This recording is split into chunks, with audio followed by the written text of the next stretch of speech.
Okay, so the time has come to paint the Model A, and this is not going to be a real nice paint job because the body is still not real nice, but as you can see, the chassis is already painted. I did that with a paintbrush and some chassis black paint, which was pretty good stuff. Just a satin black finish, and I didn't paint the engine because the engine was already painted from the last guy, and I just cleaned it up and put some of the parts back on it, and it really cleaned up pretty nice. I think it's going to be a cool looking engine. But basically got to do the body now, and that's still a little rough.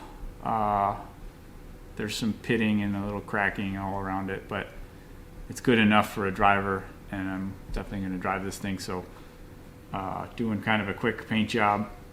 Well, I thought I was going to do it really quick with a paintbrush, but I decided to spray it, and here we are, and let's start painting.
So using a lot of leftover paints, and I got some yellow here from a friend of mine, but it's not the right color yellow, and I want to get more of a mustard yellow.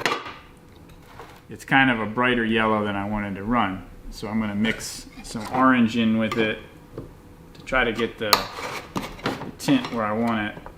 Basically going to try to mix a little bit at a time of this. You can guess what color car that is from. You win a prize. This is very expensive paint, actually, but leftover stuff.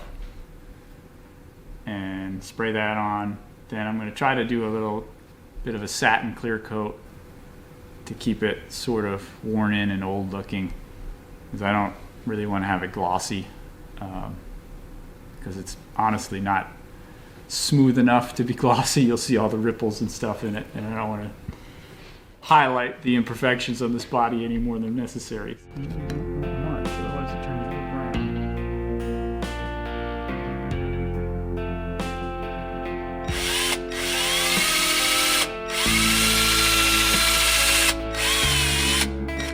There you go.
Okay, got her sprayed.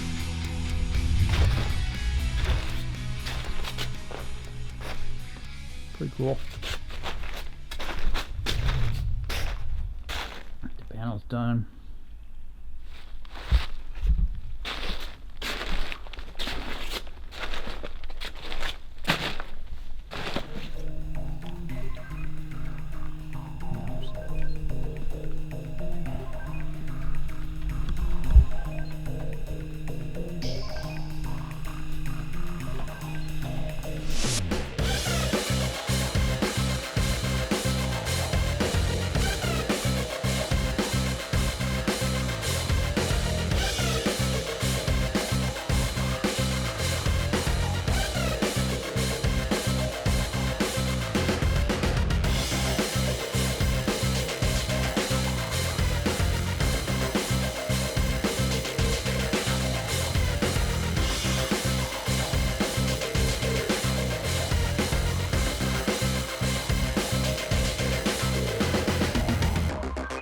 Alright, so we got the car together pretty well, and it's come time to do the wiring. And this is a pretty daunting job, but I've done a few of them and I'm kind of less terrified of the job at this point. But I'm using a pretty high-end wiring kit.